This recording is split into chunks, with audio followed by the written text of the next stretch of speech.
Andito, Misteri Anak Jenderal, episode 35 bagian 2. Sebuah pesawat jetliner BA-125 British Aerospace diperintahkan mendarat di Abdul Rahman Saleh Malang dalam keadaan siap terbang. Kamar apartemen yang eksklusif di Singapura juga sudah dia pesan. Alangkah terkejut Tuan Darsana Himawan saat mendengar cerita Sasha Eviana, asisten pribadi istrinya.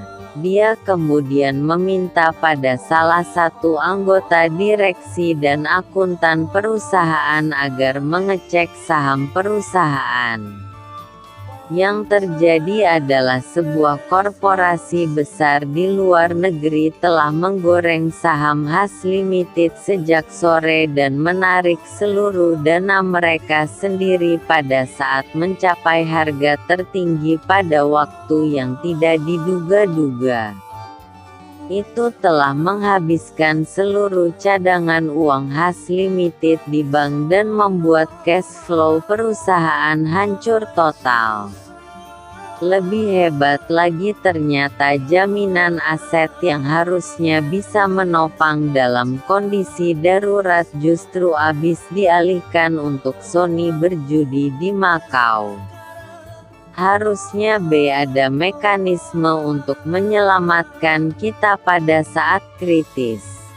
Tuan Darsana Himawan mengeluh. Orang itu sudah menyandera B untuk membiarkan kita jatuh, kata Sasha Eviana menyesal. Apa sebenarnya yang telah dilakukan putraku sampai kita harus mengalami kebangkrutan ini? Keluh Tuan Darsana. Saya benar-benar tidak tahu. Maafkan saya. Sasha berterus terang. Akhirnya malam itu Tuan Besar Darsana Himawan, Nyonya Wina Astuti Himawan yang menjadi Presiden Komisaris Gendis Induratmi Himawan, kakak Sony dan suaminya serta putri tunggalnya yang baru berumur 10 bulan terbang dengan jet pribadi ke Singapura. Abimanyu, wakil kepala manajemen resiko yang telah membocorkan kehancuran itu, tidak jadi terbang ke Surabaya. Tapi mereka bertemu di Batam untuk selanjutnya sama-sama terbang ke Singapura. Mereka tidak tahu ternyata diam-diam nomor penerbangan itu telah dicatat. Dan setiap percakapan pilot dengan otoritas penerbangan dilaporkan pada seseorang. Ketika pagi-pagi mereka mendarat di lapangan terbang khusus untuk pesawat pribadi. Dua pria yang bekerja untuk kedutaan RI di Singapura mengamati mereka datang. Tapi tidak melakukan apa-apa. Hanya melapor pada majikan mereka di kantor pusat NSB.